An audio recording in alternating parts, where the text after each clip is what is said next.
अस्सलाम वालेकुम नाजरीन, सादे की लाइब्रेरी में खुश आमदीद है। नाजरीन, अगर आपको नावल पसंद आ रहा है तो लाइक किया कीजिए, कमेंट भी कीजिए और मुझे बताइए कि आप और कौन सा नावल सुनना चाहेंगे। पुलिस अड्डे पर पहुंच गई तो विठल उनसे निपट लेगा। फिर मैं उसी वक्त बाहर निकलूंगा जब सफ़र के लिए रवाना होगा। करमचंद ने अपनी आंखों से ये सब देखा था। करीमा ने उसके सामने विठल का हवाला भी दिया था। उसे करीमन की एक एक बात याद आ रही होगी। ये भी मुमकिन था कि वो मज़ीद किसी हंगामे से बचने के लिए पुलिस को दरमियान में ना लाए, लेकिन उसने पहले ही करीमन और शेपारा की फरियादों पर कान नहीं धरे थे। अब क्या ज़मानत थी कि वो बाज रहेगा। सारी बात वक्त की थी। वक्त कम था, हमें जल्द ही कलकत्ते से रवाना होना था। एक और तदबीर भी थी कि करमचंद को इतना थका के और शिकस्त खुर्दा करके भेजा जाए कि उसको पुलिस तक जाने की नौबत ही ना आए। मैंने एक साथ जिंदे से कहा कि कांते जहाँ कहीं बैठा हो उसे बुला लाओ, मगर फिर मैंने इसे खुद ही मना कर दिया। वो करमचंद का परवरदा भी हो सकता था। इसी घर के किसी आदमी ने हमारे यहाँ आने की खबर उसे पहुँचाई थी। करमचंद, अब अपने लिए तुमने क्या सोचा है? मैंने अपनी आवाज़ तेज़ नहीं होने दी। तुम्हें यहाँ खिड़की से नीचे फेंक दिया जाए या शेपारे और करीमन बेगम की शहादत पर पुलिस के हवाले कर दिया जाए, या हम तुम्हें तुम्हारी ही मोटर में अड्डे पर ले जाएं जहाँ तुम तीनों की हड्डियाँ भी ना मिल सकें। ठीक है, वो गहरी सांस लेकर बोला, हम जाता है और कभी ना वापस आने के लिए। तुम या तुम्हारा कोई आदमी अगर फिर इस जीने पर चढ़ता देखा गया तो वापस जीने से नहीं जाएगा। हम समझता है, वो आहिस्तगी से बोला। नहीं, अगर समझने में कोई कसर रह गई हो तो तुम और मैं दोनों यहाँ मौजूद हैं। तुमको अपने और बॉडीगार्डों को बुलाने की इजाज़त है। अब इन हरामजादों को देखकर क्या करेगा? वो मायूसी से बोला। जो तुम बोलते हो वो सब ठीक है, तुम खुशामद ना समझो तो हम एक बात बोले। बोलो, मैंने नरमी से कहा। हम तुम्हारे गले में अपनी जंजीर डालना चाहता है। जाओ जाओ, मैंने उसे धुतकार दिया। हम ठीक दिल से बोलता है, ज़्यादा बातें मत करो, दफ़ा हो जाओ। शबारा ने मेरे हाथ पर हाथ रखकर तहम्मुल की इल्तजा की। जिस आदमी की उंगलियां कट गई थीं वो दीवार से टेक लगा के बैठ गया था। उसके चेहरे से जाहिर था कि उसे शदीद तकलीफ़ है। सात जिंदे उसे पंखा चल रहे थे, दूसरा बेदम सा पड़ा था। सात जिंदे उसे नीचे ले जाने के लिए उठाने लगे। मैंने इन्हें ठहरने को कहा और ख़ुद बढ़ के दरवाजे पर उस आदमी के पास पहुंचा जिसका खून पट्टी बांधने के बावजूद नहीं रुका था। पट्टी का कपड़ा सारा लाल हो गया था। मैंने साजिंदों को उसकी पट्टी खोलने की हदायत की। शेपारा और करीमन बेगम मेरे करीब आकर बैठ गईं। अंदर से कपड़ा मंगवाकर मैंने उसकी दोबारा पट्टी की। झूलती हुई उंगलियां सीधी करके इन्हें अलहदा पट्टी से बांधा और खून रोकने के लिए कलाई पर एक और पट्टी कस दी। फिर मैंने उसका सारा हाथ लपेट दिया। मैंने दानिस्ता देर लगाई थी। करमचंद का कोई भरोसा नहीं था कि नीचे जाकर उसके दिमाग में क्या आ जाए। वो चालबाजी भी कर सकता था। पट्टी से निमट के मैं दूसरे आदमी की तरफ मतवज्जा हुआ। करमचंद को ठहराने के लिए मेरी तदबीर कारगर हुई। इसी दौरान जीने से उन लोगों की आवाज़ें आने लगी। नीचे उन्होंने मोटर देख ली होगी और इसलिए उनकी रफ्तार तेज़ थी। सबसे पहले कांते अंदर दाखिल हुआ और भौंचका सा होकर कमरे की अफरा तफरी देखने लगा। लाडले, वो बौखलाए हुए लहजे में बोला, ये क्या है? हाँ, कुछ गर्मा गर्मी हो गई, मैंने मुख्तसर जवाब दिया। तूने अपना मुंह कैसे बिगाड़ लिया?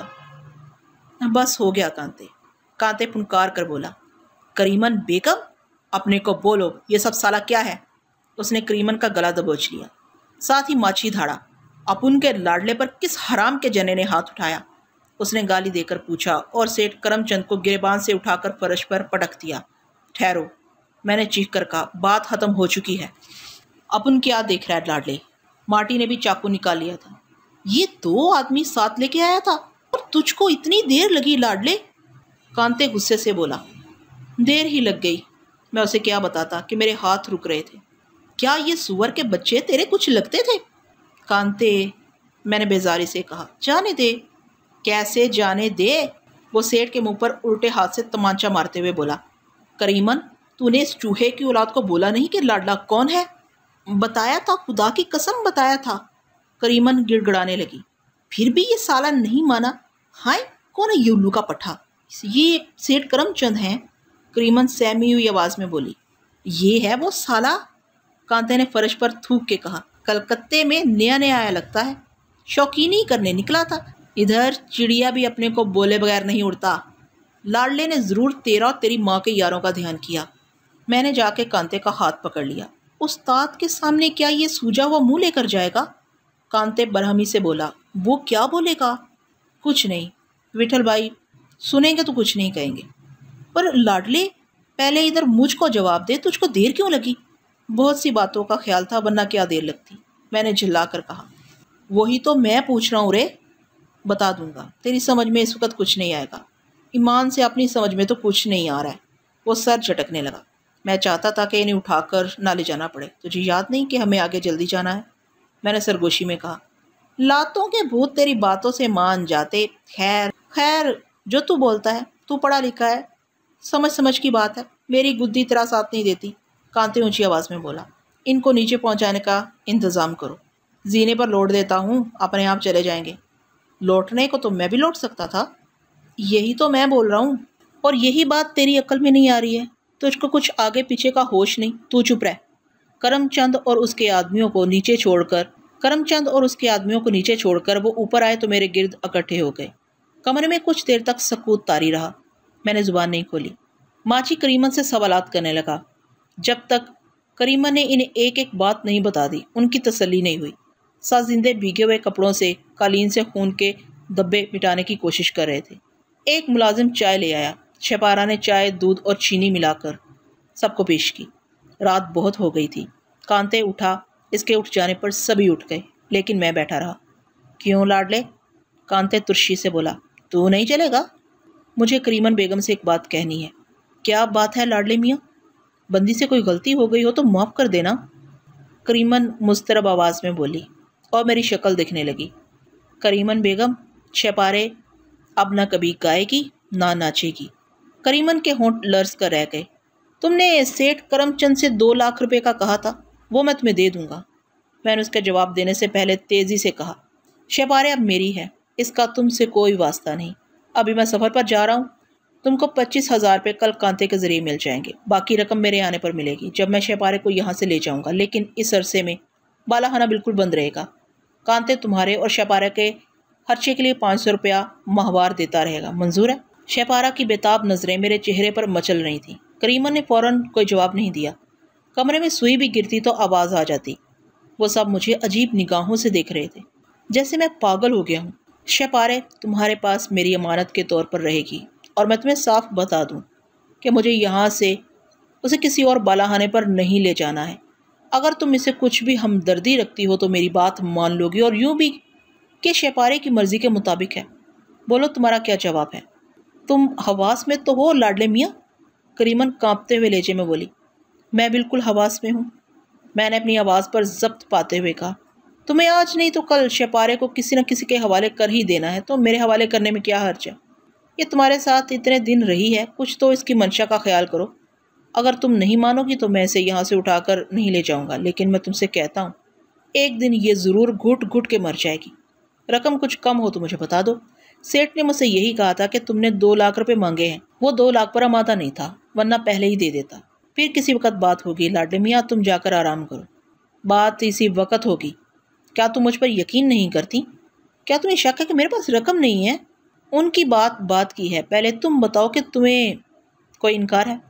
میری عقل حیران ہے، میں کیا جواب دوں؟ ٹھیک ہے، میں نے سن لیا ہے۔ اگر تمہیں میری مرضی کا اتنا پاس ہے تو مجھے کچھ سوچنے اور سمجھنے کا موقع دو۔ اس میں سوچنے سمجھنے والی کیا بات ہے؟ تم نے 1000 بار اس پر غور کیا ہوگا۔ مجھے معلوم ہے شپارے تمہاری بیٹی نہیں ہے، تم نے بھی اسے خریدا ہے اور یہی سوچ کے خریدا ہے کہ کل تمہیں اس کے منہ مانگے پیسے مل جائیں گے۔ ایسا ہے کہ نہیں؟ پھر تمہیں کاہے کو پسو پیش ہے؟ یہ درست ہے کہ شپارہ میرے پیٹ سے پیدا نہیں ہوئی، لیکن یہ میری بیٹی کی طرح ہے۔ پوچھ لو شپارے سے، کیا میں نے کبھی اسے اونچے لہجے میں بات کی ہے؟ لیکن کوئی ماں اپنی بیٹی کو یوں لوگوں کے سامنے نہیں کر دیتی۔ تم اسے بیٹی تو کہتی ہو، مگر ماں کی طرح اس کا خیال نہیں کر رہی ہو۔ مجھے نہیں معلوم کہ تم خود کیسے یہاں آئی تھی، تم بھی ایسے ہی لائی گئی ہوگی جیسے شپارے کو لایا گیا تھا۔ پھر تم کیوں شپارے کا دکھ محسوس نہیں کرتی؟ اور اگر تم شروع سے یہاں ہو تو بھی کم سے کم شپارے کی ایک ہم صنف ہونے کے ناطے تمہیں میری پیشکش پر توجہ دینی چاہیے، کیونکہ میں شپارے کے لیے تم سے بہتر ارادہ رکھتا ہوں۔ میں اس کے لیے غلط سوچ نہیں رکھتا ہوں۔ میں سیٹھ کرم چند نہیں ہوں۔ میاں، وہ تند لہجے میں بولی، کیسی باتیں کرتے ہو؟ माशाल्लाह अभी चढ़ती जवानी है, खून गर्म है, जिंदगी की ऊंच नीच से वास्ता नहीं पड़ा है। यहाँ सारी उम्र लोगों को देखते हुए बीत गई है, कितने लोग आए और चले गए। आदमी का बोझ संभालना सबसे मुश्किल काम है, खसूसन कूड़े के ढेर पर बैठे हुए आदमी का उजले कपड़ों पर धब्बे पड़ जाते हैं। आदमी को तो संभाल लोगे, निगाहें नहीं संभाली जाएंगी। क्यों तिनके चुभोते हो?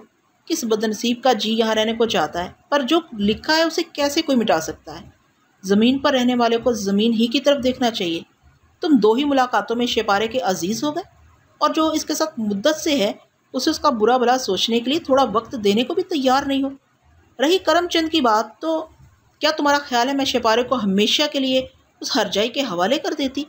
मुझे मालूम है कब तक उसकी आंख सिमटी रहती। शेपारे को फिर एक दिन यहाँ आना था, और फिर मैं शेपारे को जुदा करके यहाँ क्या हक छानती। मेरी पूंजी शेपारे के सिवा और है क्या?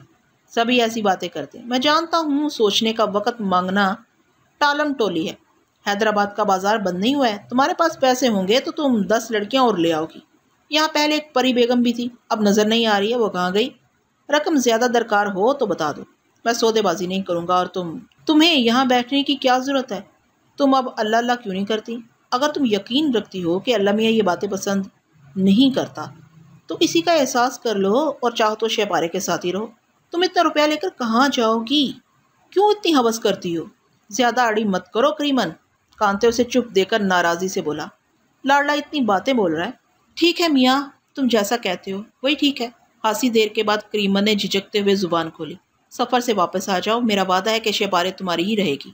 शेपारा उसके बाजू से चिमट कर बिलकने लगी। करीमन ने उसके सर पर हाथ रखा। उसकी आंखों में भी आंसू छलक आए और भराई हुई आवाज़ में बोली, किस्मत को यही मंजूर है तो कौन इसे बदल सकता है। शेपारे जान, क्या तुम खुश नहीं हो शेपारे? मैंने हैरानी से पूछा। उसने डबडबाई नज़रों से मुझे देखा और करीमन को छोड़कर मेरे पैरों से लिपट गई। उसकी हिचकियाँ बंधी हुई थी। उसे उठाने के लिए उसके शाने थामते वक्त मेरे हाथ भी कँपकँपाने लगे। जब मैंने उसे खड़ा किया तो उसका सर मेरे कंधे पर ढुलक गया। रो क्यों रही हो? मैंने उसे पुचकारते हुए कहा और अपने दामन से उसकी आंखें खुशक करना चाहा, लेकिन मुझसे आंसू भी नहीं रोके जा सके। जितना मैं रोकने की कोशिश करता था, आंसू इतने ही उमड़ उमड़ कर आ रहे थे। कांते मेरी कमर पर थपकियां देता रहा। फिर शायद उसी ने कुछ कहा तो करीमन बेगम ने आके शेपारा को थाम लिया और उसे मुझसे जुदा करके दूर ले गई। मेरा दिल उसे एक लम्हे के लिए वहाँ छोड़ने को तैयार नहीं था, लेकिन मैं उसे साथ भी नहीं ले जा सकता था। सभी खामोश थे और सभी की आंखें भरी हुई थी। कांते का सारा चेहरा भीग गया। ज़रूर उसे फैज़ाबाद में चंपा बेगम के बालाखाने की बात याद आ गई होगी। हमें रुखसत करने के लिए शेपारा जोड़ी तक साथ ही आई और मुझसे ज़ेरे लब पूछने लगी कि अब मैं कब आऊँगा। अगर कल कहीं ना जा सके तो किसी वक्त आने की कोशिश करूँगा। चले गए तो फिर देखो कब मुलाकात होती है। मैं कांते को सब समझा दूँगा, वो सारा इंतज़ाम कर देगा। तुम किसी चीज़ की फ़िक्र मत करो। कोई ऐसी वैसी बात हो तो कांते को बुला के कह देना। मैं जल्द वापस आने की पूरी कोशिश करूँगा। और अगर ना आ सका, शेपारा ने मेरे मुंह पर हाथ रख दिया। करीमन बेगम भी पास ही खड़ी थी। बाहर निकलने से पहले मैंने उसे ताकीद करना ज़रूरी समझा।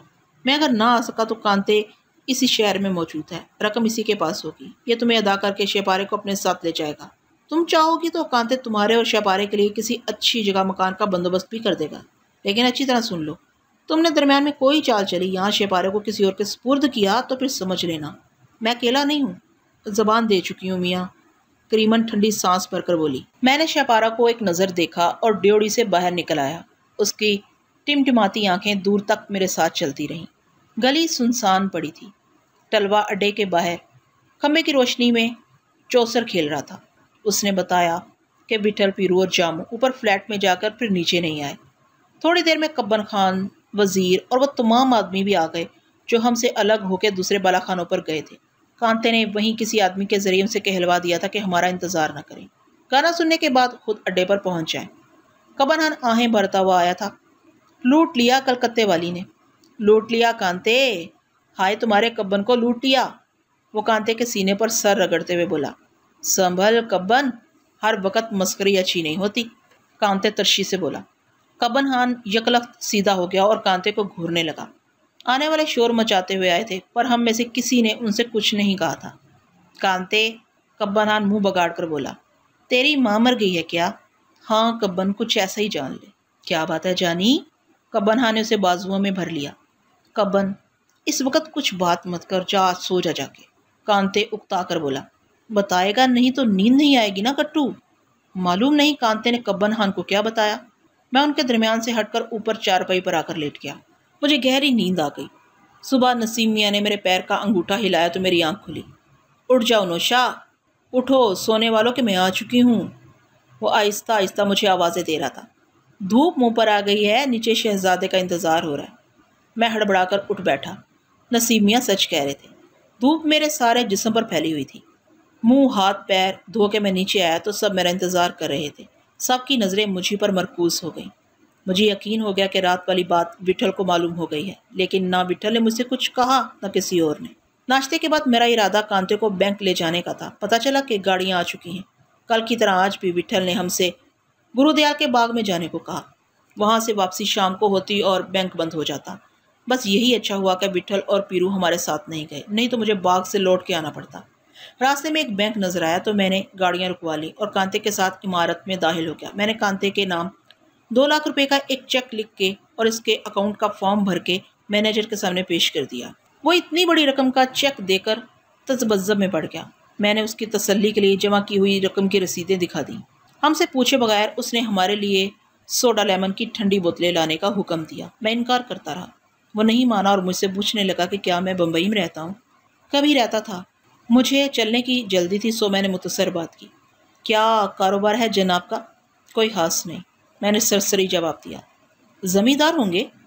वो मुस्कुरा कर बोला। हाँ यही समझिए। अब इधर कलकत्ते में रहने का इरादा है? कुछ कहा नहीं जा सकता। कलकत्ते में रहें तो मुझे खिदमत का मौका दीजिएगा। मैंने सर हिलाकर हामी भर ली। ज़रूरी कागज़ों की खानापुरी के बाद सबसे बड़ा मरहला कांते के फॉर्म की तस्दीक का था। तस्दीक वही शख्स कर सकता था जिसका अकाउंट बैंक में हो। ढूंढने से ऐसा आदमी मिल भी जाता, मगर वक्त नहीं था। मैंने मैनेजर की मिन्नत की कि वो खुद ही तस्दीक कर दे। वो हिचकिचाया। मैंने चेक और फॉर्म में से उठा लिए। मैं उन्हें फाड़ने ही वाला था कि मैनेजर ने मेरा हाथ पकड़ लिया। आप तो नाराज़ हो गए। ये खानापुरी कुछ ज़रूरी होती है। वो मुहज़्ज़ब लहजे में बोला। लाइए मैं दस्तखत किए देता हूँ। मुख्तलिफ फार्मों पर दस्तखत कराने के बाद उसने कांते से कहा कि वो 3-4 रोज़ में चेक बुक ले जाए। वो ना आया तो डाक से भेज दी जाएगी। कांते ने इमारत के बजाय गली के एक दोस्त दुकानदार का पता लिखवा दिया था। कांते ने अड्डे की बजाय गली के एक दोस्त दुकानदार का पता लिखवा दिया था। मैनेजर हमें इमारत के बाहर तक पहुंचाने आया। कांते से ज़ब्त नहीं हुआ। बाग में निशानेबाजी की मशक करते हुए पूछ ही बैठा। लाडले एक बात बोल, तेरे पास इतनी दौलत किधर से आई? मुझे शुबा था उसे मालूम होगा। बम्बई में जुलीन और चंपा ने शायद उसे बता दिया होगा, मगर इसका मतलब ये था कि जुलीन ने मेरी तरफ से अपने नाम कृष्णा जी की आधी रकम का चेक मिलने और लौटाने का कोई जिक्र उसे नहीं किया था। आ गई बस, मैंने खोए हुए लहजे में कहा। आसमान से गिरी थी। मुझको पता है लाडले, तूने जरी बहन की हवेली और ज़मीनों के कागजात छू कर भी नहीं देखे। मुझसे बोलने में कोई हर्ज है क्या? नहीं कांते, अच्छा है तुझको पता रहे। ये पैसा बहुत इज्जत का है, हराम का नहीं है। इसका एक एक पैसा मेरे लिए लाख रुपए के बराबर है। मैंने इससे पहले सिर्फ एक बार इससे कुछ रकम निकाली थी। कृष्णा जी ने जाने से पहले अपनी तमाम जायदाद और वो नकदी मेरे नाम कर दी थी। कृष्णा जी को तो तू जानता ही है। उन्होंने, वो आंखें फाड़ कर बोला। मैंने उनकी तस्वीर जुलीन के कमरे में देखी थी। वो रोज़ उस पर हार डालती है। वही थे। जुलीन को भी वो बहुत पसंद थे और मुझे अपना बेटा समझते थे। एक माँ के सिवा उनका कोई नहीं था। माँ भी मर गई। निशानेबाजी भूल कर वो मुझसे कृष्णा जी की बातें सुनता रहा। वो बातें जो अब फसाना थी, लेकिन अब भी कभी किसी लम्हे ऐसा महसूस होता था जैसे कृष्णा जी किसी गोशे में छुपे खड़े हैं और मुझे देख रहे हैं। यकबारगी मेरे सामने आ जाएंगे। बाग में गोलियां चल रही थी। वो सब निशाने लगा रहे थे। मैं और कांते चौकीदार की चारपाई पर लेटे कृष्णा जी की बातें करते रहे।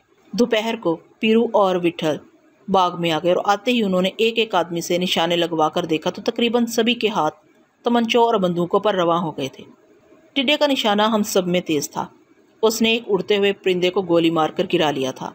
उसके बावजूद विठल ने उसे साथ ले जाने से साफ मना कर दिया।